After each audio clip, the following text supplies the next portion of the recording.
So, dear colleagues, I would like to invite you to grab a last cup of coffee or a glass of water and come back to your seats as we're going to start with the next session.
So, only one session between us and the cocktail reception. So, please come and take a seat. I promise the session is going to be exciting as we are talking about money.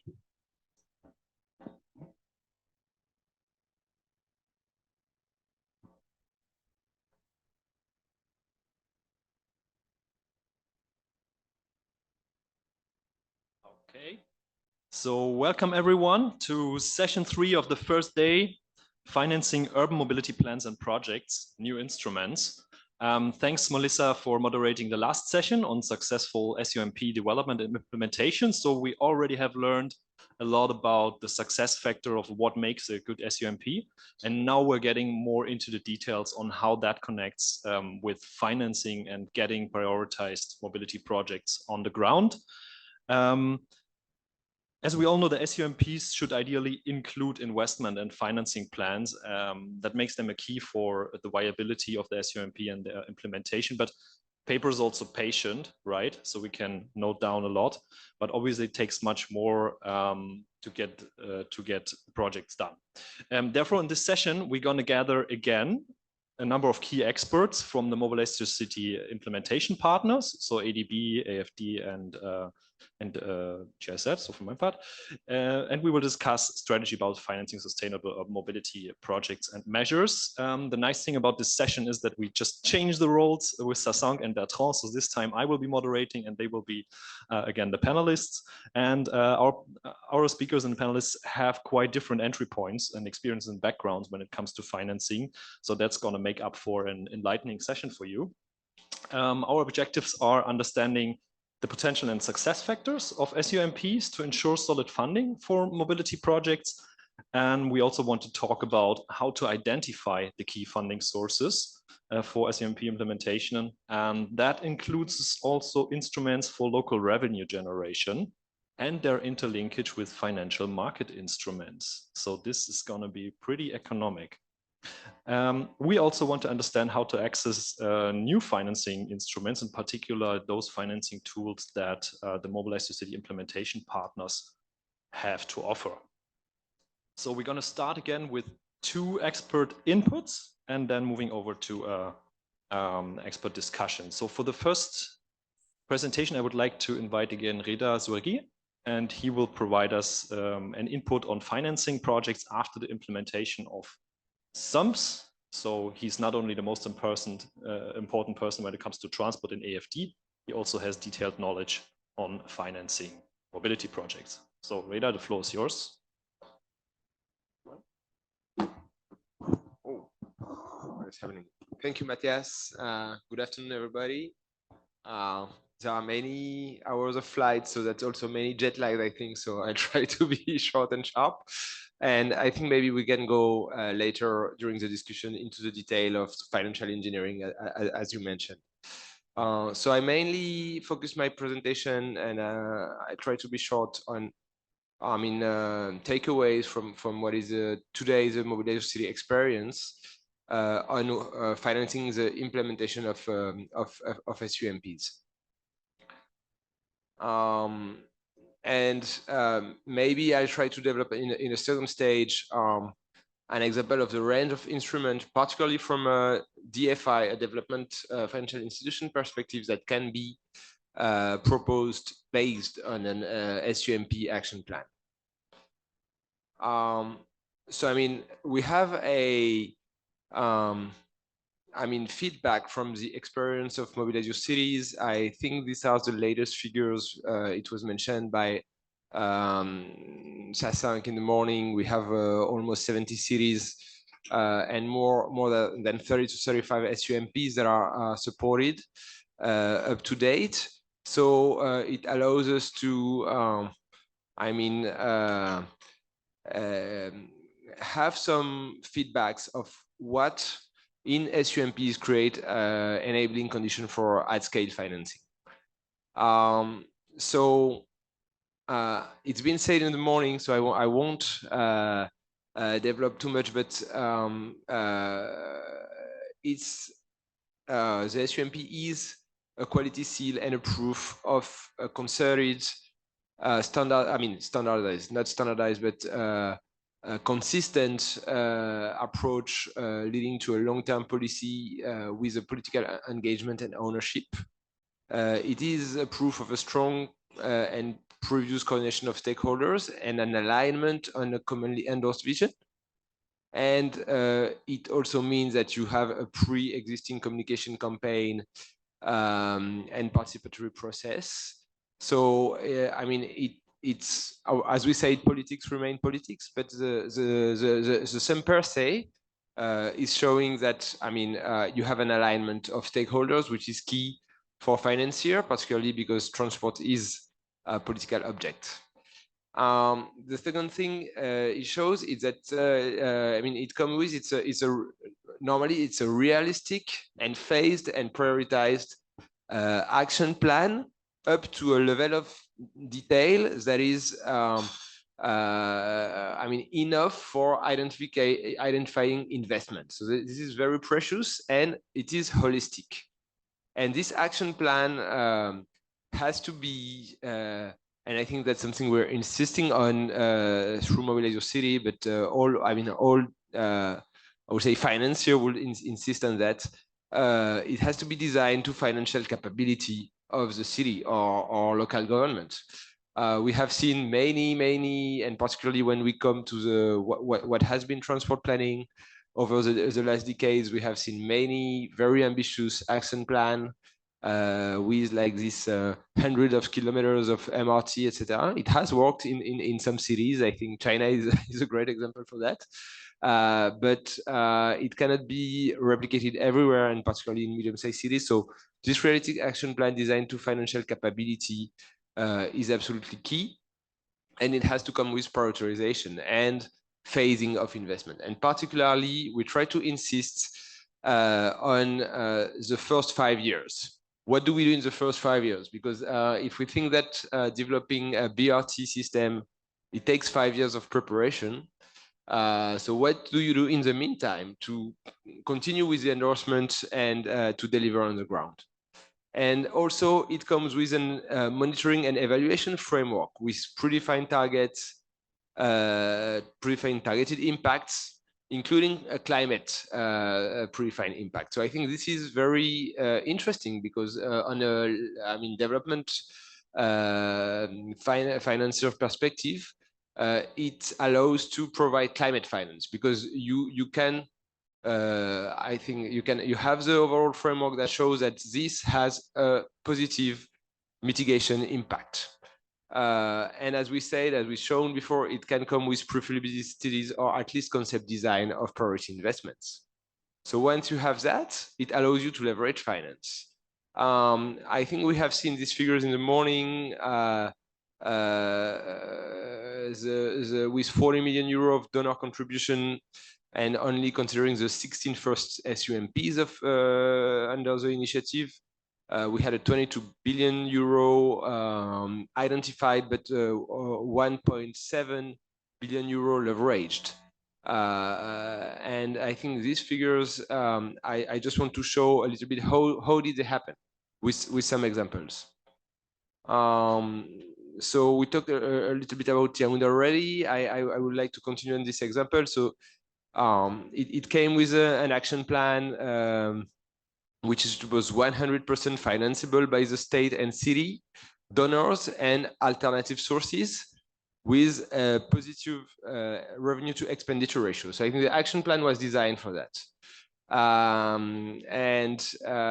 capex are 70% on the road, because Yaoundé in Cameroon is a city where they are still lacking road and they need to reshape some of the urban roads, and 25% on public transport and 5% on MT and on non-motorized transport. So it's also an example that an action plan doesn't need necessarily to be only mass transit. I mean, it depends, of course, of the city. It's 700 million euros over 15 years. It comes with 54 kilometers of BRT and 8 major bus lines, non-BRT. And already this has led to, several financing lines. One, and there are grants, there are loans, and I will detail a little bit. One is a capacity building to the city of Yaoundé through TA, financed by the European Union, and this is mainly to get the action plan implemented, to support the implementation scheme and capacity of the municipality. Another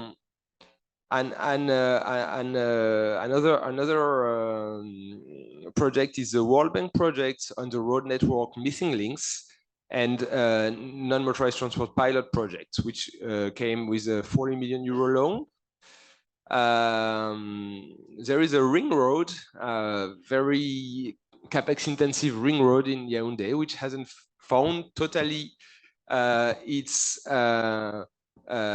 design, but at least the detailed study have been financed by the European Union, and now there are discussions because this is there is some kind of political debate. It's very costly. Should we do it, or should we do something which is a more urban design, a boulevard? AFD has financed 75 million euro of let's say loan, because it's a grant loan, let's say, which is called Yaoundé Heart of the City, which is intersections, rehabilitation of bus stations, and street shaping. And this is ongoing. Works, design and works are ongoing. There is a BRT north-south studies with already 4 million euros secured for detailed design study and feasibility study, and approximately 300 million euro project loans, plus project grants foreseen by AFD, maybe other lenders, and the European Union for next year. There is, I think, 7 million euro German EU and German government financed grant project to reform the paratransit and to support the paratransit reform in Yaoundé. So we can see that with very different financing lines, this comprehensive plan is now being addressed on a large part of what is the action plan. Maybe just to go a little bit generic and talk about more generally, what is this range of tools? So if we think what is a SUMP elaboration process, so you will go, we discussed it in the morning, through the diagnosis, vision, scenario building, measure planning, and you will secure stakeholder engagement and political endorsement all along the process. And it will lead you to a realistic and prioritized action plan. So, this is just an example, but in this action plan, you usually have soft measures and investments. In terms of soft measures, you have governance and cooperation. You have all kind of measures that allow local revenue generation, from fair revenues, non-fair revenues, parking levies, tariff policy, land use, land value capture, etc., etc. You have capacity building and training. You have implementation settings. You have probably land use policy and land use transport interaction policy. You can have paratransit reform. You can have urban logistic reform, etc., etc. And on the other side of investment, you have usually walking and cycling investments such as bicycle lane, street shaping, etc. Transit-oriented development, you can have our own stations, street shaping, traffic management, multimodal transport hubs, some slight improvement of the bus network infrastructure. You have ticketing and smart transport systems that you can finance, vehicle fleets. We talked about renewing the fleets of motorbikes, of paratransit, etc. You have mass transit, of course, bus rapid transit, LRT, MRT, different kind of mass transit, and you can have urban roads and even urban highways or ring roads. So, I mean, you have small and bigger investments. And then comes the financing. You first need to bridge the gap. And I mean, let's say the soft measures, you can have technical assistance and cooperation through various programs, through grants. And then you can secure policy loans. I mean, policy loans at local government levels or national government levels. We did that. I will show some examples, because these are soft measures, policy measures that can be supported by supporting directly the budget of the municipality or of the local government or even of the national government through policy loans. On the investment side, you need to, bridge the gap and, invest a little bit in project preparation or program design. And then you can have program loans covering like multiple small investments, such as street shaping, multimodal hubs, ticketing, traffic management, traffic lights, etc., etc. Or you can have project loans covering, major projects such as mass transit or the ring road of your city or whatever. And vehicle fleets, we could discuss a long time, but vehicle fleets renewal usually come with specialized, tailored scheme, including credit line to banks, etc., and risk mitigation instruments. But we can even go further and consider what would be a SUMP tailor financing. So we could provide, and I think development financial institution could provide loans which are triggered with, budget support, with policy triggers. If you achieve this reform and this reform, you trigger disbursement, and also result-based loans or program loans all together into one instrument that will cover both the soft measures and the investments. And for instance, I think at AFD, we'll be ready to have SUMP-based loans that would be, triggered by both soft measures and also investments.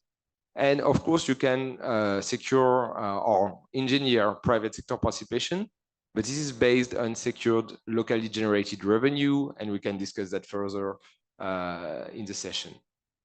And I think as you have a clear GHG mitigation objectives, most of these investments are considered as climate finance. If I take AFD methodology, which is kind of quite requiring in terms of climate finance assessment, SUMP program with a clear mitigation objective, even if it's urban roads, etc., as it comes together and it's comprehensive, it will be climate finance. It is actually climate finance when you do that. So it opens the way to development financial institutions, to potentially green bonds and other climate finance actors.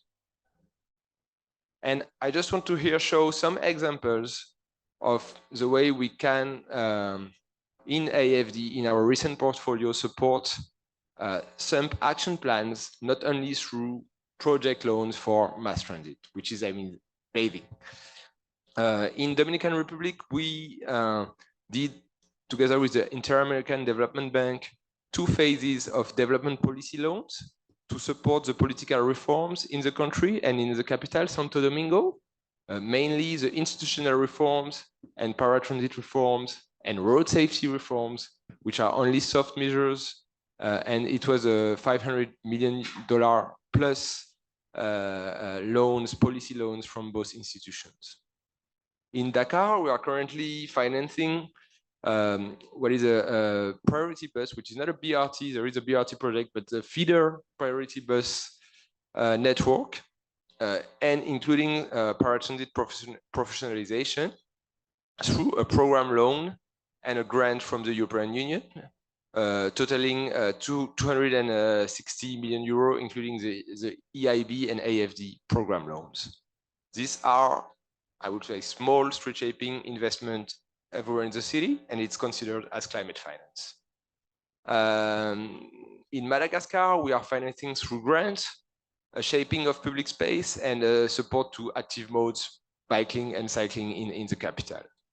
In South Africa, our subsidiary Proparco, which is specialized in private finance, has provided a credit line to leasing companies to renew minibus.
Yeah, hello, colleagues. I'm sorry I cannot hear you anymore. I just lost your sound a couple of minutes ago.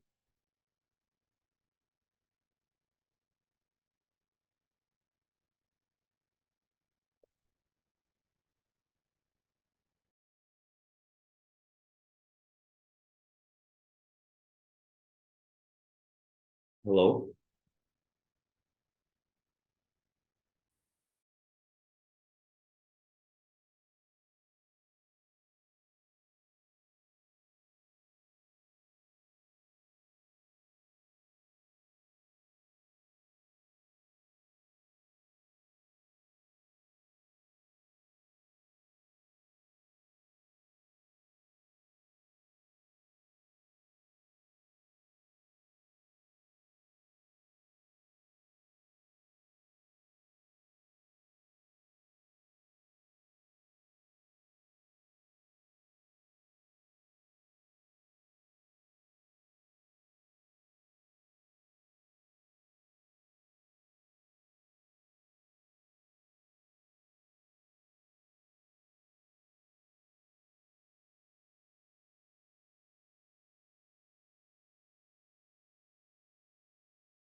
Could you please speak up again to see whether we can hear you meanwhile?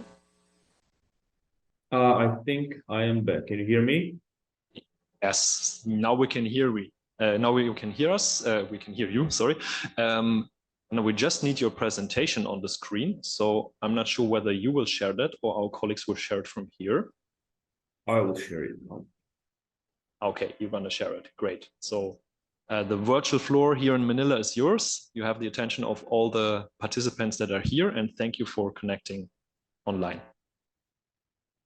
Can you see the presentation? I think it's coming up.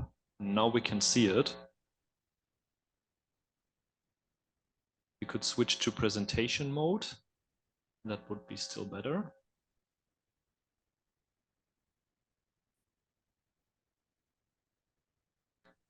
Yeah. Now we still see the team screen and your presentation rather small. Eventually, if you could change the monitors or change the presentation mode.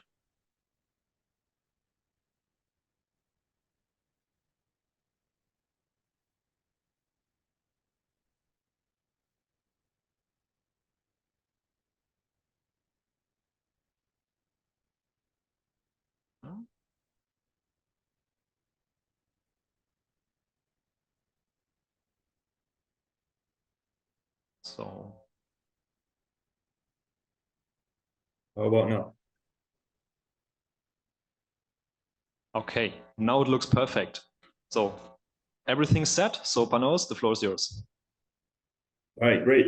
I'm very happy to be here, and thank you for allowing me to connect. My name is Parnaos Sinsadze, and I represent ADB's private sector operations. I am currently joining you from Georgia, the most western resident mission of ADB. Hence, a little bit of delay in the presentation and the sound. But again, I'm very happy to be here, and we are gathered to discuss very important topic in general of sustainable mobility and how to make it how to finance them and how to implement these projects. Now I fully appreciate the pressure that Matthias has put on our panel, as we are the last session between the cocktails. So I will be as brief as possible, but I hope we will cover all the important points that we need to discuss today. And of course, we'll be open for discussions later on. To tell you very briefly, ADB is the climate bank of Asia and the Pacific, and we put sustainability at the core of all our operations. we from the private sector operations department, we focus mainly on infrastructure, and our focus is around developing infrastructure for economic growth and social equity through energy, wastewater, water, transport, and telecommunications, transport, logistics, education, healthcare, and agricultural business. Now, as we look at our projects, of course, at the core is environment and sustainability, and one of the most important directions is obviously transport and logistics. And as we all know, transport is also one of the biggest contributors to GHG emissions, and therefore solving the issues of sustainable transport is a big step forward to tackling climate change and building resilience. Now, here at the private sector operations department, we do provide financing through various products, which include debt, equity, guarantees, blended finance, and technical assistances. And the products are obviously designed and devised for specific project with optimal structure, whether it's debt or equity. We all consider the projects based on its requirements. However, it must be said that other than the traditional products that we have also been trying to implement and have been successfully implementing innovative financial solutions, which have been a great success across the countries that we operate in, but particularly in Georgia, and I will be showcasing some of them later today in the presentation. Sustainable transport. The imperative of sustainable urban mobility is that our world is urbanizing at a remarkable rate. As of today, almost half of the population, of global population, now resides in the cities, and this creates increased need for connectivity, resulting in traffic congestions, air pollution, and increased greenhouse gas emissions. It is expected that the demand for better connectivity and transport will be growing. Therefore, the challenges associated with this will also be growing. The only way forward is sustainable transport, and this is at the heart of our quest for sustainable mobility. It encompasses a wide array of strategies and technologies, spanning from electric vehicles to enhanced public transportation and making cities more livable for cycling, walking. Eventually, this shift toward clean transport is essential for improving air quality, reducing carbon emissions, and ensuring higher quality of life. However, it is not as easy to overcome these, to achieve these paramount objectives. Clean urban transport has barriers which slow down its development. One of the most significant hurdles are the high upfront costs of green technologies, absence of adequate infrastructure, and in certain cases, resistance to change. Therefore, it is vital to implement these innovative projects, but just like any innovation, it requires innovative financing and innovative financial instruments. Now, as it was mentioned at the very end of the previous presentation, today I will be talking about innovative financial instruments, and with special emphasis on climate finance and in further, more specifically about green bonds. Now, sustainable financing encompasses instruments where the use of proceeds are specifically designed and designated to be targeting positive environmental and social outcomes. And in order to have maximum utilization and effective use of innovative financial instruments such as climate finance, such as sustainability or thematic bonds, the International Capital Market Association has developed green financing principles, which also includes green bond principles, social bonds, and sustainability-linked bond guidelines to make sure that the financing is used at the most efficient and the outcomes are clearly defined. Now, we have a wide range of thematic bonds as financial instruments to tackle specific challenges in specific sectors. We have gender bonds, which are targeting at improving gender equality and empowering women. We have health bonds that are targeted at improved healthcare and improved accessibility of healthcare.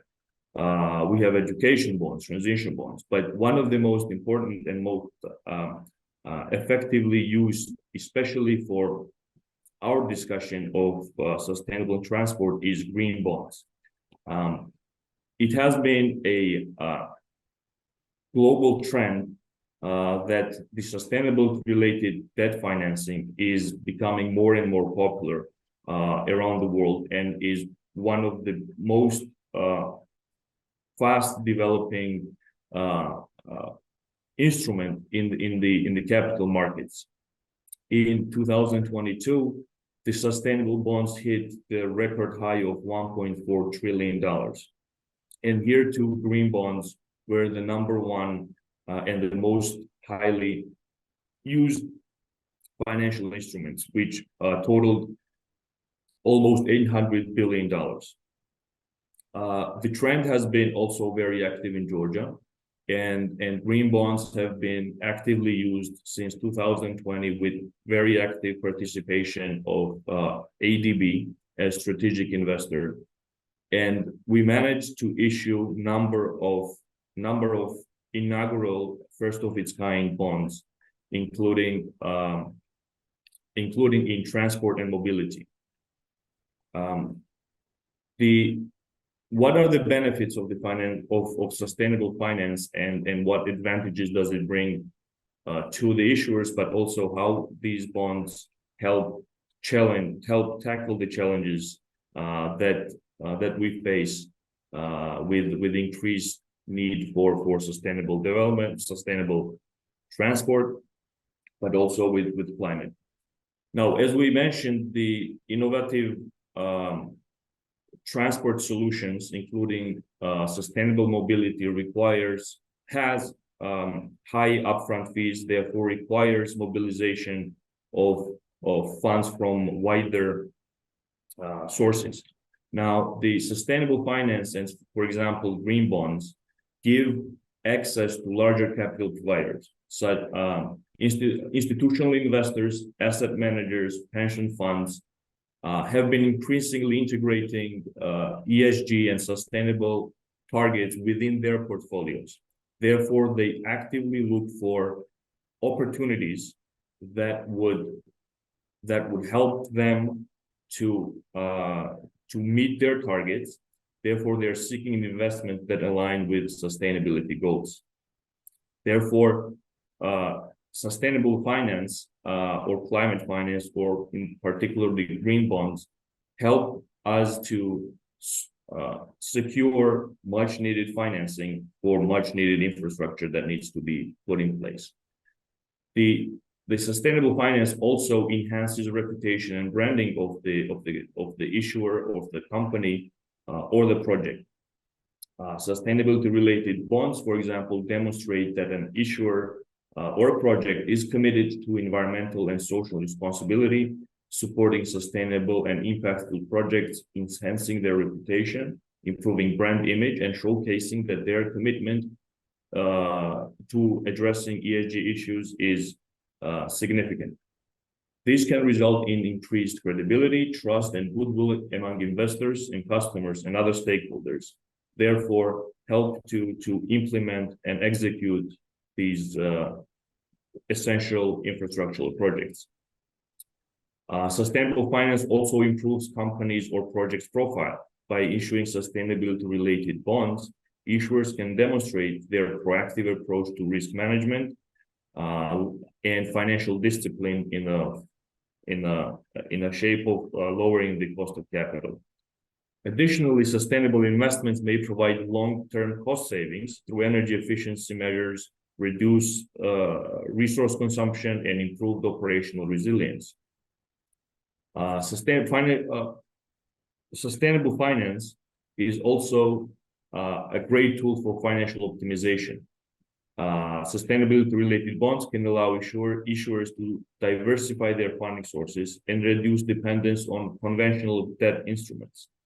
This diversification further enhances financial resilience and mitigates the risks associated with fluctuating interest rates, market conditions, or changes in the investor preference. And this has been particularly demonstrated with the recent economic shocks and developments around the world, starting from pandemic to conflicts. Now, it is always the best way to demonstrate the effects and advantages of the innovative solutions that we are discussing now based on the specific examples. And today I'm proud to present one of the most important transactions that we have managed in ADB has managed in Georgia with green finance transaction of Georgian Railways. Now, Georgian Railways is a state-owned enterprise which is responsible for freight and passenger transport in Georgia. In 2021, Georgian Railways, with the active support and help of Asian Development Bank, issued first green bonds of $500 million. The use of proceeds was aimed at refinancing the existing Euro bonds, but also as according to the guidelines of green bond frameworks and green bond principles, the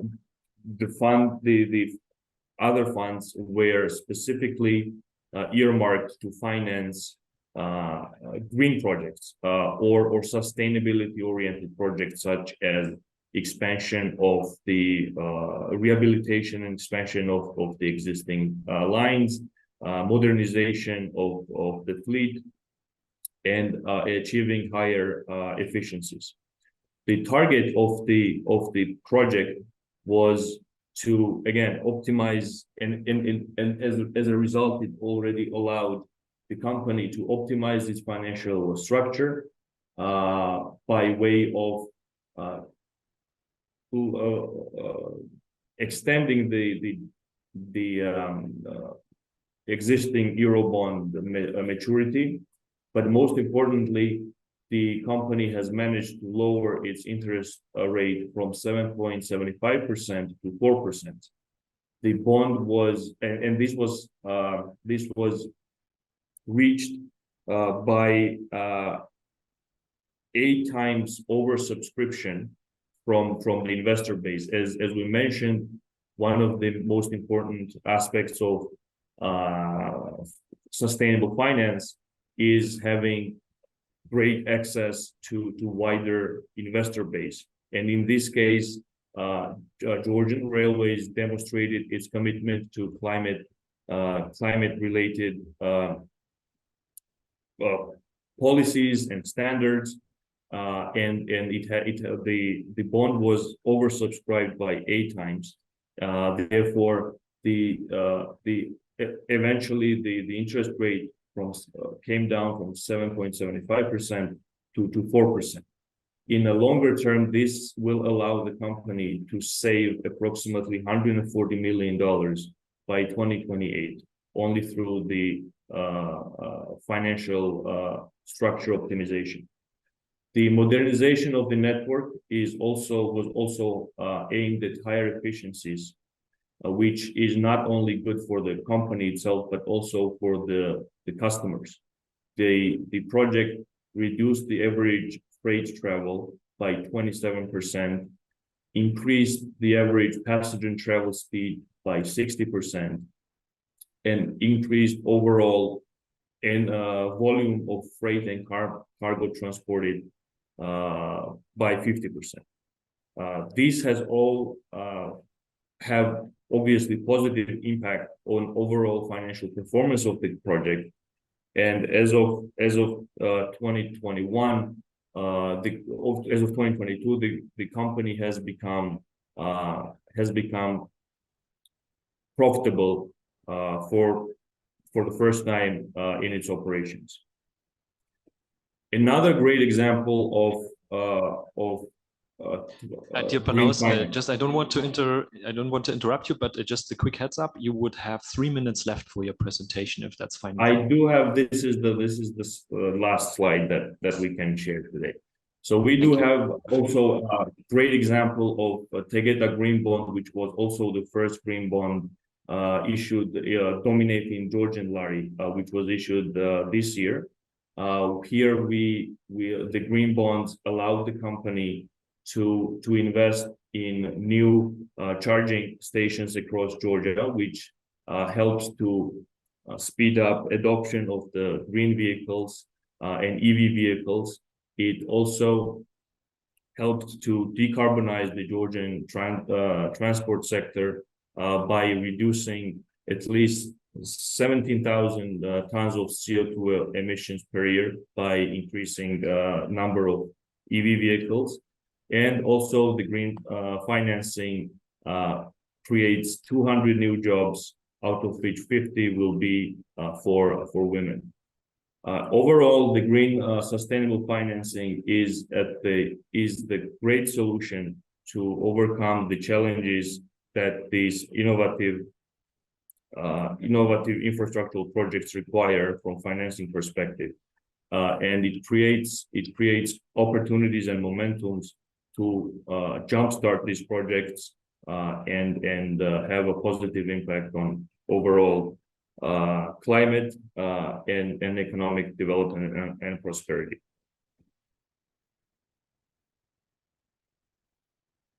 Well, I will end here and happy to take any questions that the audience might have. Thank you. Yeah. Yes, thanks a lot. Give him a hand.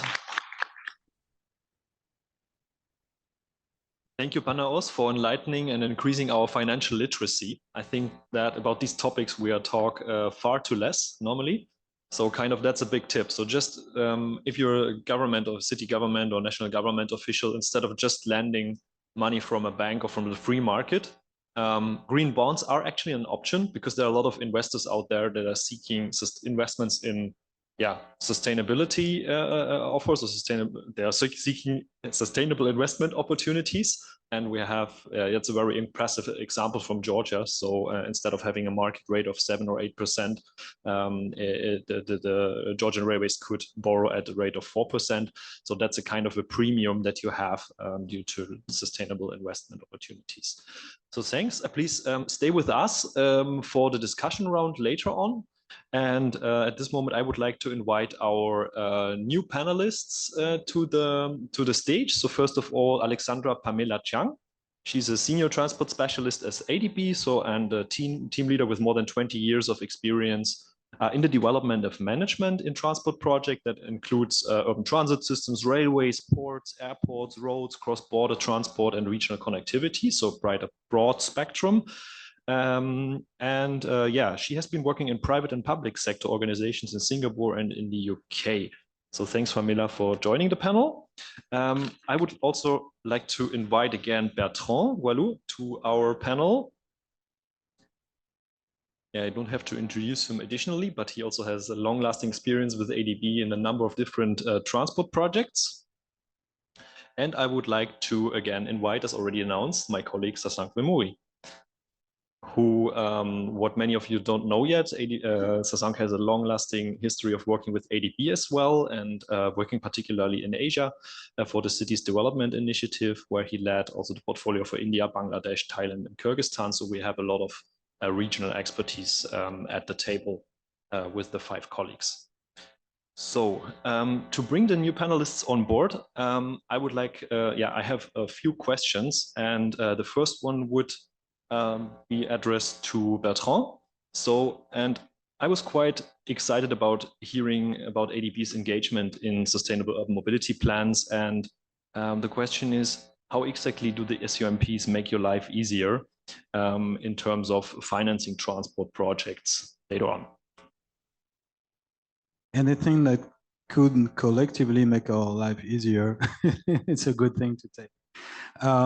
There are several dimensions. First of all, I think a SUMP is a great tool for informed decision making.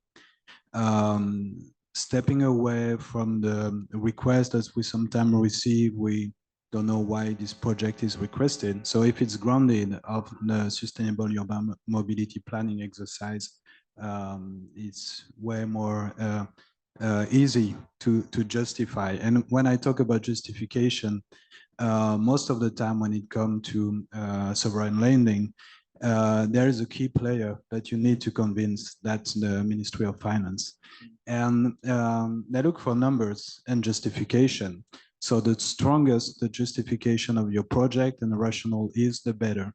And in the SUMP, you will find all the ingredients, because the methodology is developed in a way that every project that is recommended is grounded, and all the expected impact is also there.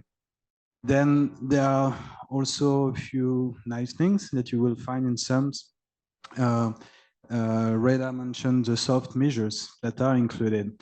And I think we understand that the SUMP approach is an holistic one. So there are several dimensions, not just only the infrastructure part, but all the rest.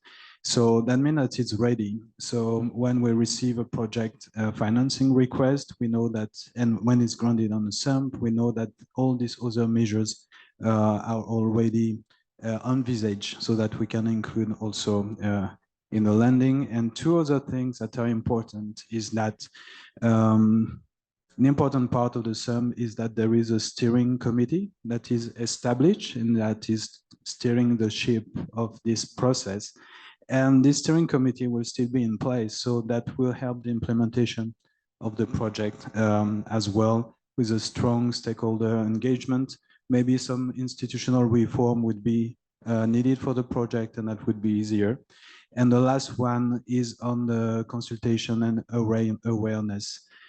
So the SUMP is highly participative process, so that everyone in a city is supposed to know about this. So, and when a project is known before it's implemented, and sometimes disruptive during construction, so we increase the buying, not just by the decision maker, but also by the future end users, by the population. And we should always keep in mind that they are the final beneficiaries of this project. So there is a there is a series of things that we see that are helpful in the process of the SUMP. Yeah, thanks a lot, Bertrand. That's quite compelling. So like kind of SUMPs contribute to like bring the investors on board, convince the national governments, like ensuring the connection to sustainable development goals, to climate objectives, and to other things that investors might seek, and also the improvement like of the readiness for implementation, institutional reforms. We mentioned all that. So SUMPs can be really groundbreaking for getting mobility projects on the ground. Yes, I would like to ask Pamela. So as an ADB as expert in a number of different types of infrastructures, and also you're focusing on more recent topics and innovative technologies and e-mobility and so on.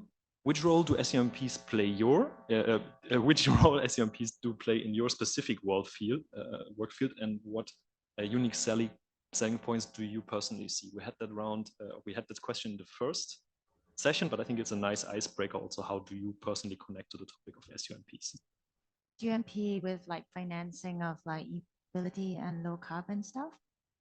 Yes, Yeah. or how your Okay. general work connects to that. Yeah. Okay, so I think by and large these days, financiers, they do not just finance EVs because they're just not allowed to only finance vehicles, right? So investors are increasingly looking at what are we actually improving here, other than they don't want to do replacement. So it has to be like improvement of the public transport system.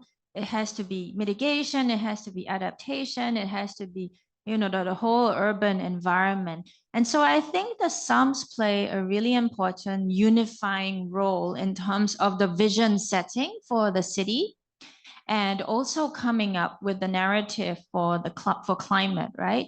And it's got to be adaptation, it's got to be mitigation.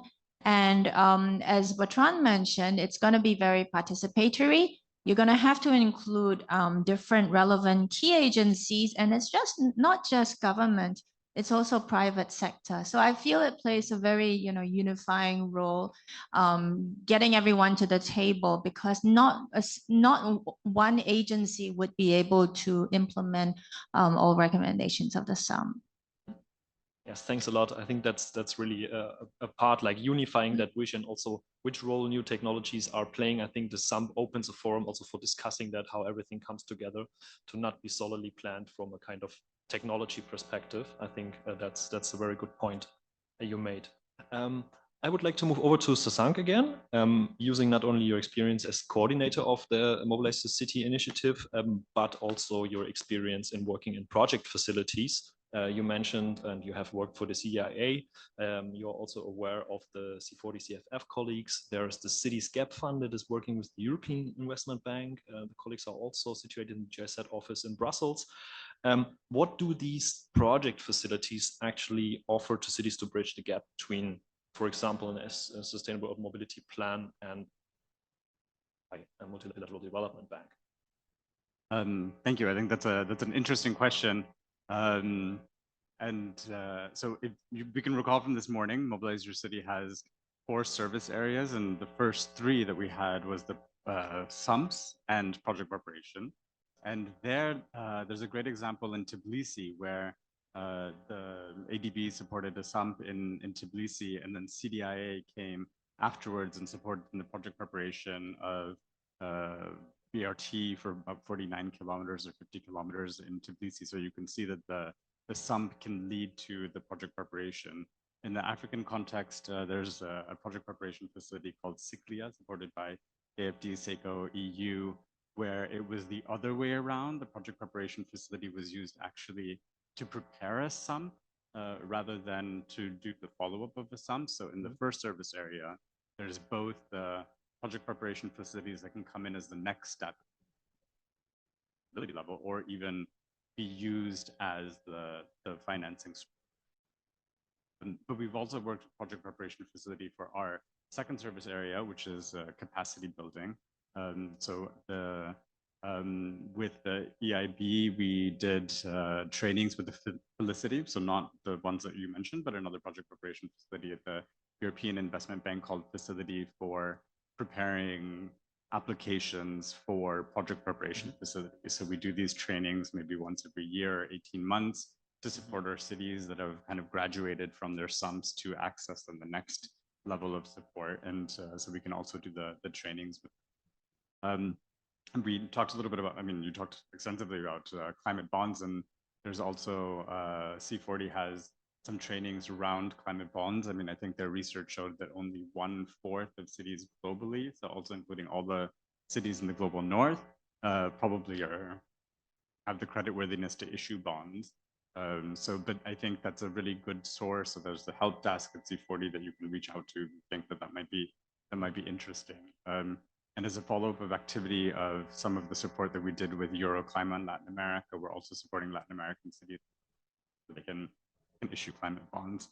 And then the third service area, advocacy and outreach, is something that we work a lot with, also with the project preparation facilities. So there's the City Climate Finance Leadership Alliance that has a working group on project preparation facility, and together with them, we sort of came up with 10 recommendations for project preparation facilities, and you can see that Mobilize Your City sums deliver on some of those, and I think maybe two that would be interesting to highlight is really the importance of the early stage project scoping. I mean, we saw that very specifically in the Pakistan region, but you know, it's hard to jump to a project for finance without doing the work that the sums do.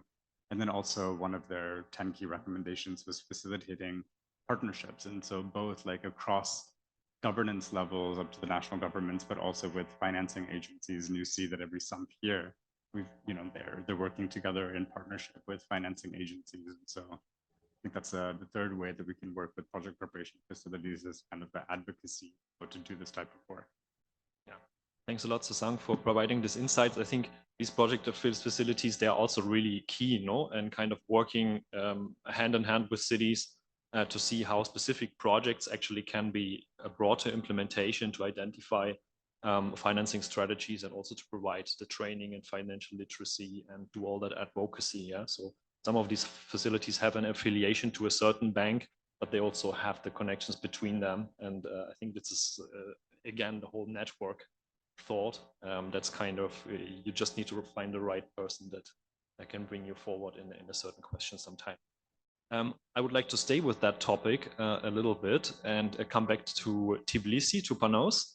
And that was pretty exciting how you elaborated on the green bonds for the Georgian railways.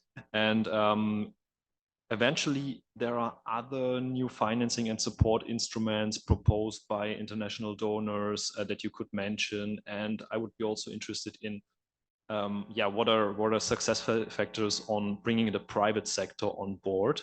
Additionally, because that sometimes is something very resistant. So the green bonds are maybe one strategy, but what other strategies are there to bring the private sector on board? Yeah, thank you for that. Again, private sector is at the forefront of taking advantage of all the great legislative framework that has been done and has been mentioned by for example, the sovereign colleagues and sovereign operations of IFIs, helping the governments to put in place the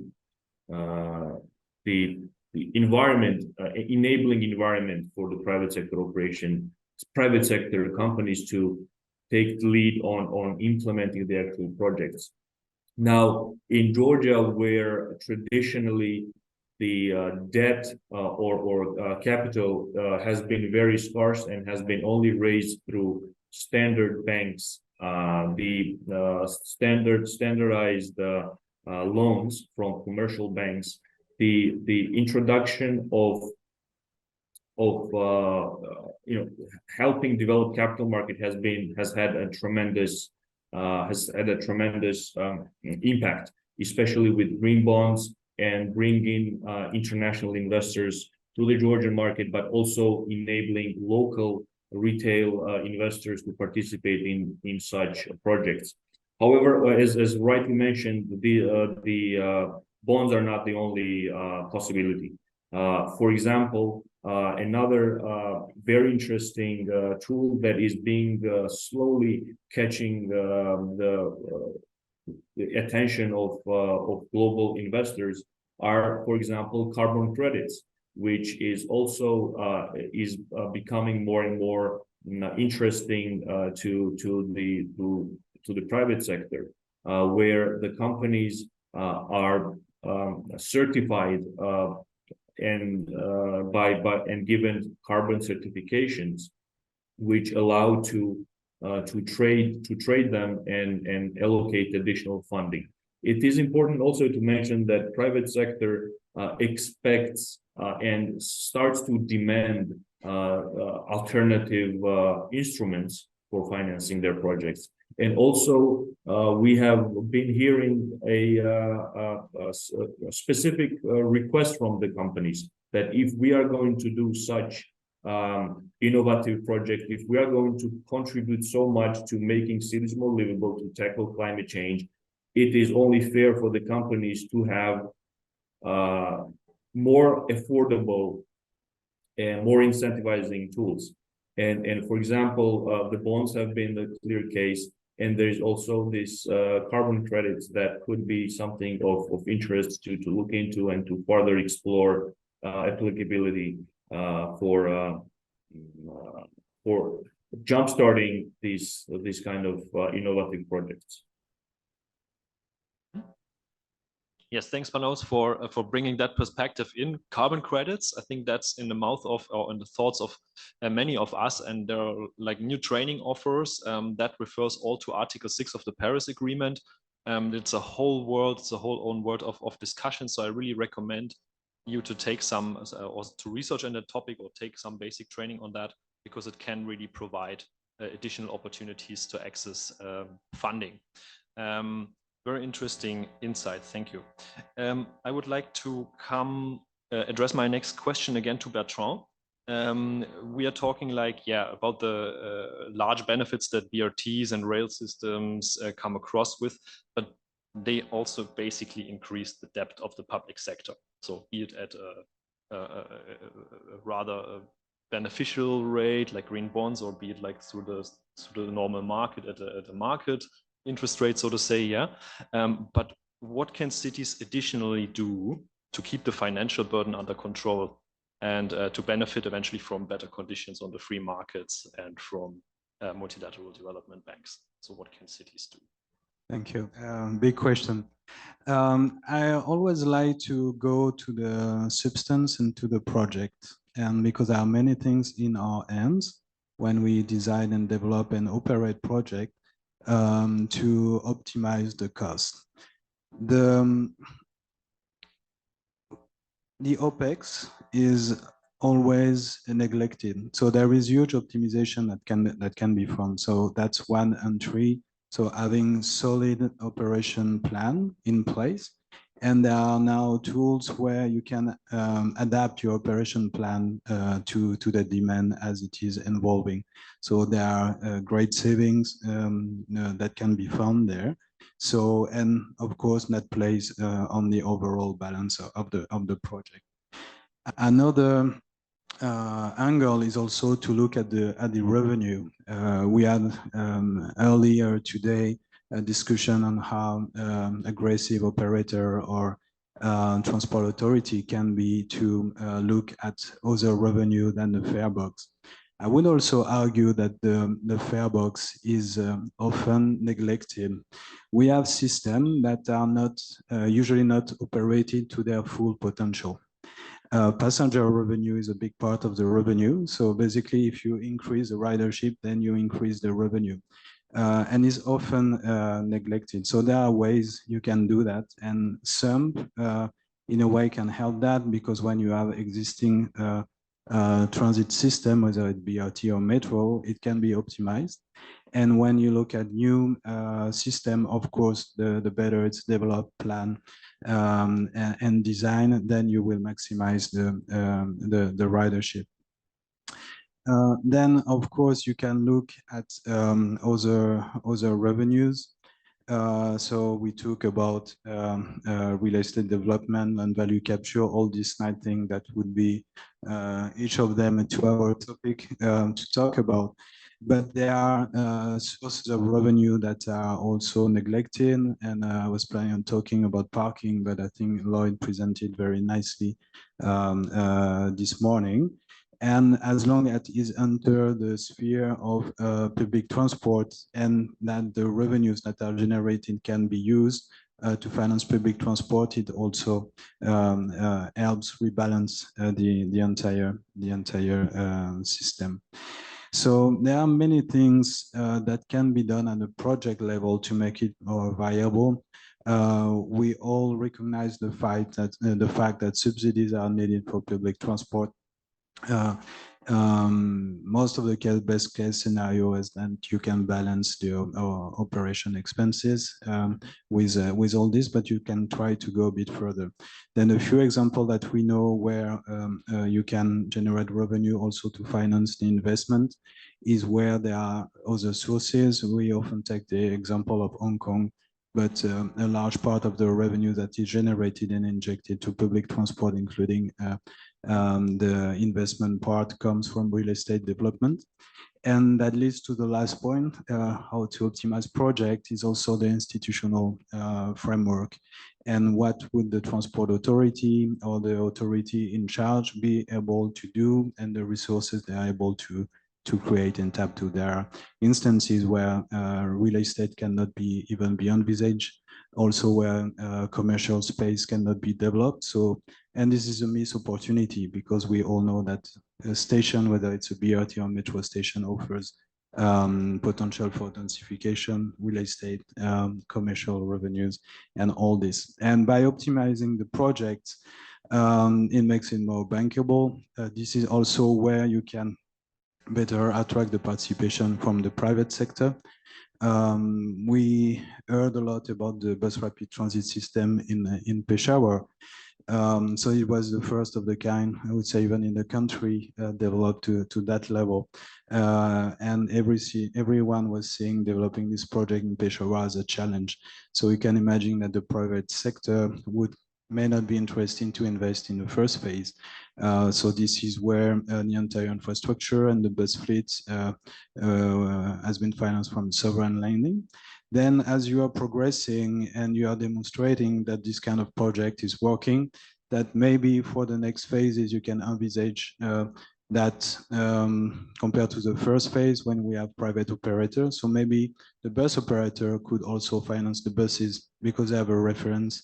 They see that the project will be operated properly, and the local authorities will create the condition for the system to be operated in a proper way and generate revenue. So, and I like this type of gradual approach. That links back also nicely to the SUMP approach, because we said that it's a phase plan that is developed and that can be updated. So many different things that we can do, but all this will benefit to the project. And when it comes to financing from the MDBs to this project, as you know, the conditions that are provided are similar irrespective of the project, but the project to be financed has to be well designed, and all these aspects will contribute to that. It's a very long answer to a short question, and I think we could also say more, but yeah, that's what I wanted to share. You still brought it very much to the point. So thank you for that comprehensive answer. I think that's bringing it really together. And I would already invite to think about some questions, maybe as city or national government representatives. You're developing and have a lot of thoughts now in your mind. Already think about the questions. So in a few minutes, we also come back to that. Actually, on what you referred, I think I really liked very much the project design aspect that you brought in. Yeah, there are there are a lot of strategies to increase the fare revenue. Yeah, and there's, for example, the public transport virtuous cycle of prioritizing public transport. Yeah, ensuring a free flow, increasing the speed of public transport. So in the end, you might need actually less vehicles to move the same capacity of people, yeah, or with the same amount of vehicles, you might move more people, thus improving the whole economic viability of a project, just as one example, and obviously all the other points you touched upon. That leads again to MYC, and I think it perfectly fits to a question that I would have to Sasank, as a lot of SUMP experience from the SUMP development come together at the Secretariat. So how do we get all these complex discussions about economic instruments together? So what are the key bottlenecks in these discussions for cities to really generate additional revenues, to tackle that during the development of the SUMPs? How do we bring it together as kind of technical assistance organizations in supporting this discussion and this identification of funding strategies while developing an SUMP? Yeah, that's a very, very good question. So I think the answer maybe lies in the approach, especially of Mobilize Your City, and having the financiers like the banks involved in the discussion from the very beginning, the national government involved from the very beginning, and a diagnosis, the first phase, involving a realistic estimation of what the city can afford. Nodeda mentioned this also in his presentation, that is something that we tried to do at a very, very early stage. The affordability and also the willingness to pay and the ability to pay analysis, which is very different from, somebody mentioned this morning that the Mobilize Your City some guidelines is based on the European approach. And that's something that's quite unique to the Mobilize Your City approach, especially these three aspects of getting the finances involved very early, really doing a financial diagnostics of the city, and then doing also like an affordability assessment where you're kind of talking about the importance of paying from a very early state. Yeah, I mean, maybe I'll stop there, but I think it's really like that we move a lot of the financing from a later stage where you design an ideal transport or mobility system and then think about how to finance it. In the Mobilize Your City approach, we try to really begin also with that, to say what is the envelope that we're working with and what is a realistic package of measures.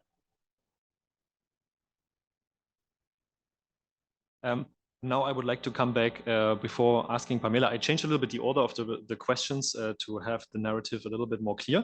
So I would come with the next question to Reda again. So like kind of, we're having discussed all that point, also the role of the national governments and so on.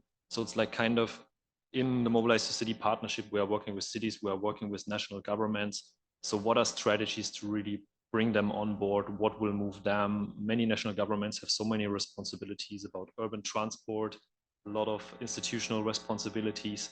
So what are some learnings and recommendations to work with the national government in terms of SUMP development and policy development? Okay, maybe I first start with a comment from Sasank. You have 25% of the cities in the world that can access financial market by themselves. And I would say for us as a development lender, when we work with these cities, so there are also in the emerging and developing countries, including I guess in the Philippines, Indonesia, etc. We don't necessarily work with the central government because they can actually access international debt and finance their own SUMPs. But this is a minority. And then you have to deal with indeed probably the Department of Transport and the Ministry of Finance. The Department of Transport would ask for I mean some standardization and some comprehensive and understandable approach from cities. What are the targets? How does it fit with the national policy? And I think in that case, Mobilize Your City approach and SUMPs can be a very strategic asset. And there are also some countries where you have a national policy that actually oblige to have an SUMP to get your investment project approved by let's say the planning secretariat. And among them, the whole European Union. Then the Ministry of Finance is usually asking for, I would say, realistic investments, optimized projects, and value for money. And then you enter this discussion, and every information, I say informed decision making that can be proved to these central ministries is an asset in this discussion. Then that doesn't break the code because you still need to negotiate with your central government. And I think realisticness, being realistic is key, and also phase. And that's why we usually advise to go for a first phase with quick wins, some well-sized investment to actually deliver on the ground, find an agreement with something that can be financed and deliver on the ground so that your citizen, they can see, they don't wait for decades to see a major investment coming, but they can see also quick wins happening on the ground. And in the meantime, you can prepare next phase, because planning is also about replanning and replanning every 10 years, 15 years, and upgrading projects and programs. And financing quick wins, and I think SUMPs are done for that. They really can identify this, can be a way to, particularly for medium-sized city, to find an agreement with their central government. Yes, thank you, Rita. That's really interesting. It's like kind of also having the figures clear, only 25% of the cities worldwide are actually really able to access free market lending. So kind of that, yeah, emphasizes the strategy or the role that national governments are actually playing in supporting cities in accessing funding. So, and the last question before I open the floor to the audience, I would like to address again to Pamela. And yeah, we have listened about now, we're not only talking about public transportation, like large corridors, mass rapid transit and so on. We're talking about electrification, about bringing alternative fuels in. So there are a lot of particularities, right, about the kind of investment and operationalization of these costs. So what are kind of, what is your what is your perspective on this? What are the particularities that we need to take into account, and actually how can we improve the framework conditions to really support the decarbonization of the transport sector? Very much. So actually, I think for a city, I think the key modes are buses, potentially the 2 and 3 wheelers, and sometimes maybe if you have inland waterways or if it's a coastal city, then like ferries and commuter ferries come into the picture. So in terms of the financing and the structuring, there is no one size fits all. There's many textbook options out there, but at the end of the day, it is very, very context specific. So say, for example, like electric buses, like I'm sure as you all know, I see some of you may be aware, India in their FAME program, they actually aggregated the demand, the e-bus demand for 26 cities, and they procured in one shot 5,600 electric buses.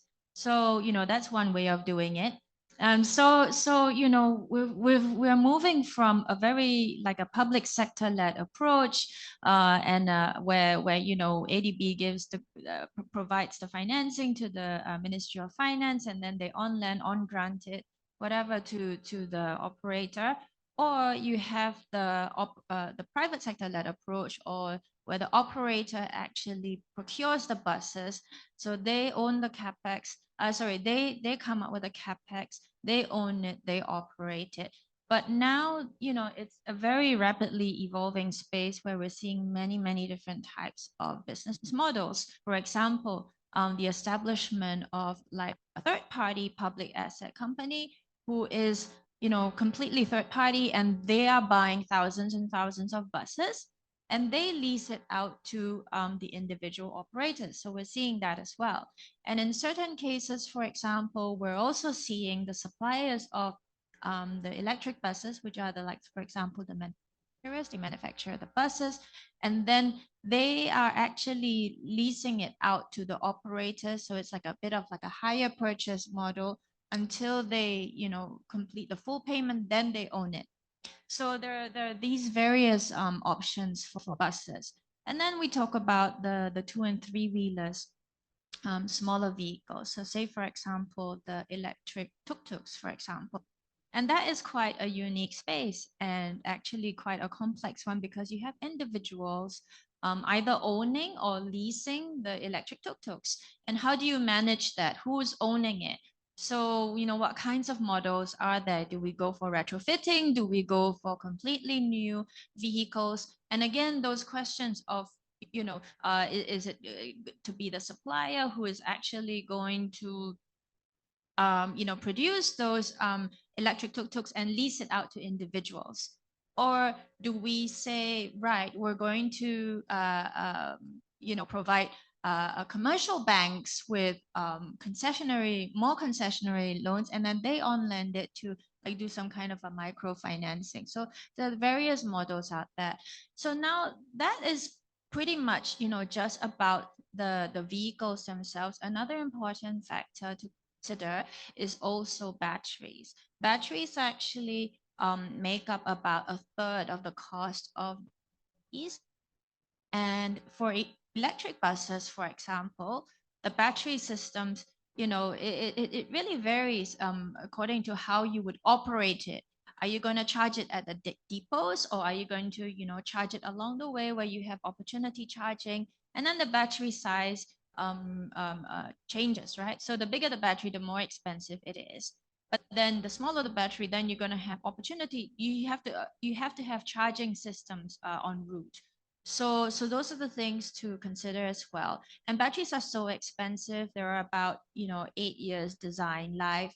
And if you there are ways to optimize the battery life, but then you need to skill up, right? The operator. So who operates, who guarantees, and then, okay, do you have to incorporate a performance guarantee for the suppliers so that they continue to provide maintenance? So there's lots of challenges in that, right? And so that's just batteries. I promise you I'm getting to the end of this. And then, of course, there's EV charging systems. Who pays? And of course, for the buses, you need ultra fast charging systems at the depot. Or if you're talking about intercity routes, then your intercity highways needs to be enabled. It needs to be grid connected. Are you going to connect it to the national grid, or are you going to have an off-grid system?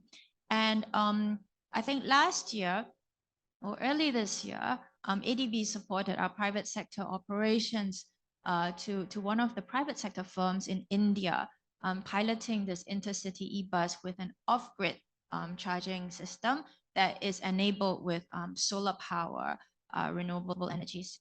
So there's lots of these peculiarities, as you call it, to consider, but it's a rapidly evolving space and it's an exciting one. So talk to us if you're interested. Thank you.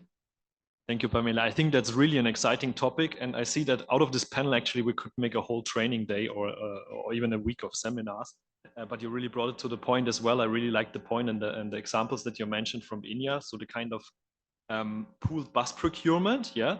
Cities like gathering their market power and doing a joint procurement will also lead to access improved prices, lower prices for the single units, and also the other strategies that you mentioned, quite of private investors buying huge amounts of buses and then leasing them out to the city. Yes, there's a lot of contract issues, but that takes down also the burden and yeah, makes it more likely that cities can actually access these new technologies. So thanks to all of you so far.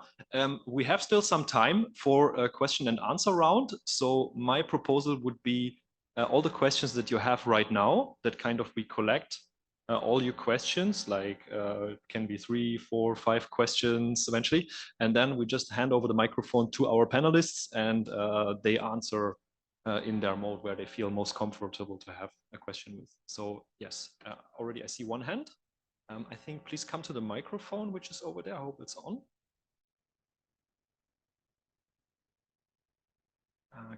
Still doesn't work. Could we ensure that it's... Yeah, thank you. I think I'm continuing on Pamela's point earlier that you don't obviously finance all the recommendations in the sums, right? So from AFD and ADB's perspective, so how do you pick and choose which project that you want to finance? Do you have some kind of like a general requirements that you are looking for? So for example, like a minimum debt equity ratio, minimum private sector participations, or economic RR minimums? Thank you. Yes, do we have additional questions? Yes, over there. Maybe just, yeah, we're gonna collect them and then we'll make one round. Okay, this is more kind of a generalized or thematic type of question. So everybody knows there's this debate raging on between the rural and the urban population. We know today that 44% of our population is urban, and by 2050, it will be raised more than 50%.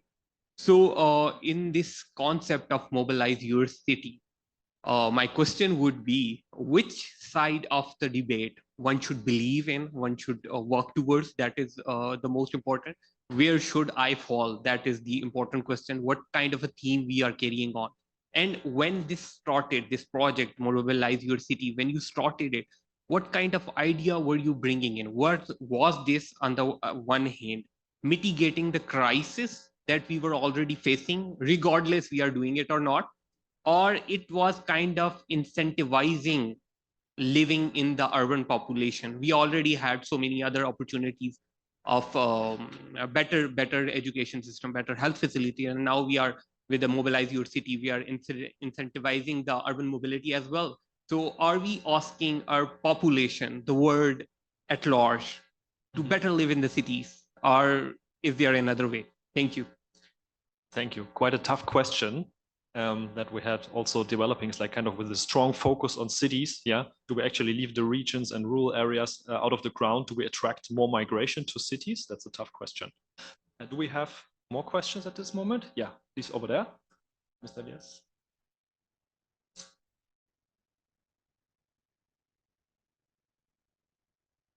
Thank you. So far, actually, we have worked only with loan and grant. We have never heard that bond is another instrument to invest in a project like this.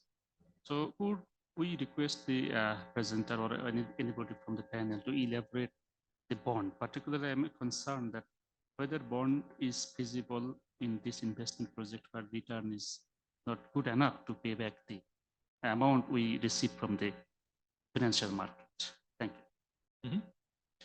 Yes, thank you. So that's like three quite comprehensive questions. So I think I'll open the round to the panel. Who of you would like to start to take one of the questions?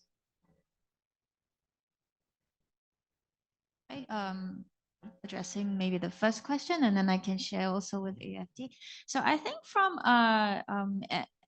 MDB's perspective in general, I think in a sump, I mean, the way I would approach it is I think the sump, you basically will come up with a very long list of projects, and then you have different actors and players who are going to implement it. Most of the time, it's a self-selection process. Why I say that, so say for example, in many cities, I see, say for example, the TOD, let's say the walkways to, you know, from the university to the train station, or, you know, like from the shopping areas to the bus stations, for those are more often than not private sector very happy to finance that, because that is going to boost their footfall, going to boost the pedestrian traffic, and going to boost their revenue. So private sector will take care of it. So wherever private sector can take care, I think we leave it to them, because at the end of the day, where we're coming from, we want to, you know, leverage and bring in as much financing. Well, in terms of the MDB's financing, then, okay, so we do it in ADB, we do sovereign financing. We also do non-sovereign financing. And we also have just an added, so we also have a PPP transaction advisory services. So with sovereign side, well, then that is pretty straightforward. You know, usually the first, the eligible borrower is actually the Ministry of Finance, and then they guarantee. And so if it's a state-owned enterprise, it's a sovereign guarantee, and then so sovereign guarantee. And in cases like the India project that we finance, where we, I think it was an operator we financed, that is a private, as well as the electric ferries along the Chao Phraya River in Thailand. Electric ferries, I think there were 35 of them. That was private sector. So it's very much a self-selection process. But for the sovereign side, we have a long list. I think you asked about criteria. We have a very long list of things that we look at. We look at technical feasibility, you know, procurement strategies, of the economic internal rate of return, the financial sustainability, a very long list. I think at the for every project is what we call an RRP, recommendations to president, and there are like about 20 appendices. So that that's the extent of due diligence that is being conducted. So, but I don't want to say too much about this, and I maybe invite colleagues from AFD to share. Okay, thank you. I'll be maybe a little provocative, say that, I mean, if you have a SUMP, normally you have chosen what are your priority.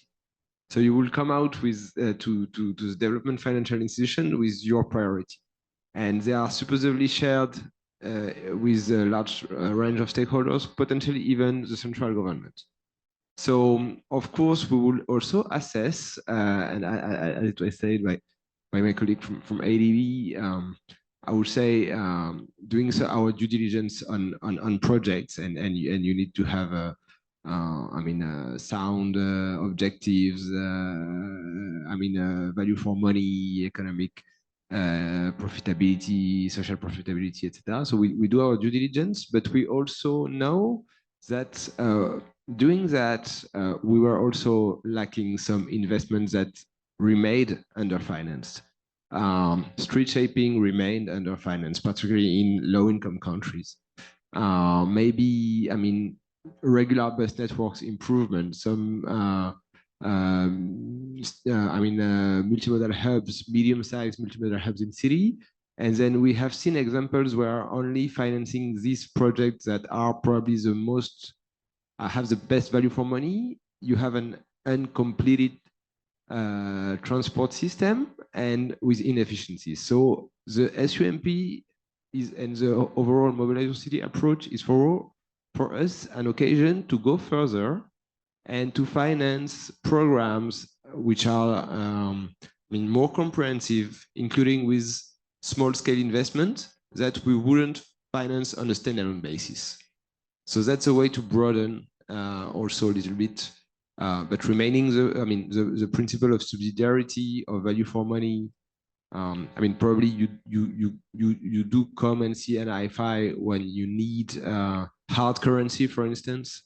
If you can finance everything in local currency, probably the need is different. So this is basic economics that remains. Thank you. Yes, thanks to the two of you. Yeah, we have some more questions. We had the one was right, if I understood it right, is kind of to elaborate a little bit more on the payback of the green bonds. Yeah, I think that question would be directed to Panas as our green bonds expert.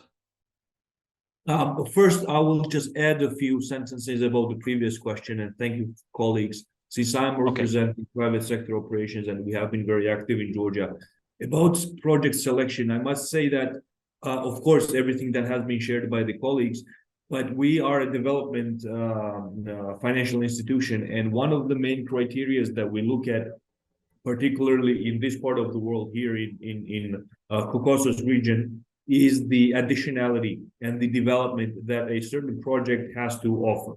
Now, as I mentioned at the very beginning, for example, climate change is at the core of our sustainability policy, and when we are looking at the project, obviously we are not charity, and the company has to be, and the project has to be profitable, and it has to adhere to certain standards, and things like debt to equity ratio or debt service coverage ratio, or all these financial parameters can be fine-tuned based and optimized based on the project needs. But other than the technical feasibility that the colleagues have mentioned, other than the financial structure, we are looking at the impact, the development impact and added value. First, that a project and a company has to bring in the community, but we also evaluate the additionality that ADB can bring to a specific project, to a specific company, or to a specific sector. So usually our aim is to help projects and to participate in project that has big development impact, obviously has a climate adaptation or mitigation component. It has to be Paris aligned. All our private sector operations and all our projects needs to be Paris aligned to tackle the climate change.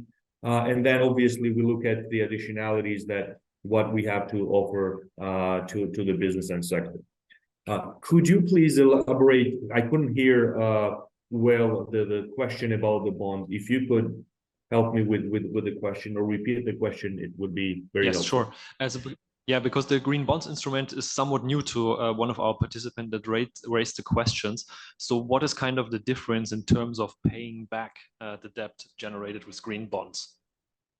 In general, green bond is a regular bond in terms of the structure. It is bullet. It usually is bullet payment. The bond pays the interest rate during the maturity of during the tenor of the bond, quarterly, semi-annually, or annually, depending on the specific bond that is issued. Whereas the principal amount is paid at the end of the maturity. Usually, what we see in Caucasus region, the bonds are usually from 2 to 3 years, but then we have a bit longer term bonds, which are 5-year bonds. And again, as I said, the principal payment is paid at the very end. Now, the interest rate of the bond is any bond, including green bonds, is determined, or coupon rate, as we call it, is determined by the market, and the market validates the price. When the bond is issued, or when a company decides to issue a bond, it makes a public announcement or private announcement with a pre-selected list of investors, where the company offers the certain amount of bond at different price ranges. So this is what we call the book building process. And every interested investor and every qualified investor will have an opportunity to bid different amounts at different interest rates. For example, if there's a $100 million bond, the issuer will give different interest rate options. So I could be bidding all 100 million at 4%, or 50 million at 4.5%, and 10 million at, I don't know, 6%. So it's at the end of the day, the price of the coupon is determined by the market, and the market evaluates and assesses what is best for a given transaction, for a given issuer, depending on their risk appetite and the risk profile of the transaction. One of the biggest advantages of the bonds, again, is transparency and competitiveness. The prices of the coupon are determined by the market during the book building process. Mm-hmm. I hope it answers the question. I'm happy to clarify further if I misunderstood the question. Thank you. Yeah, perfect. Thanks a lot, Tato. Yes, so we have one question left. That was the question from our colleague from Warsaw, and I'm not sure how we can answer it eventually. Yeah, I think it's a good question. So it's on urban growth, and so we make better city, so we solve a problem, but we make them more attractive. So we accelerate this trend of having the rural areas being emptied and the city being growing. So this is some kind of chicken and egg problem, and that's absolutely fine. When you initiate the SUMP, so you will look at all these trends and projection. So you have horizon years that are planned. So you see the trend. There is also a logic of catching up because the cities, as we see, needs some improvement. And if you know that their population is growing and there is some planned development already there, so it needs to be integrated in the SUMP. And that's something also maybe we have not mentioned enough today, that on the need on the integrated urban and transport planning.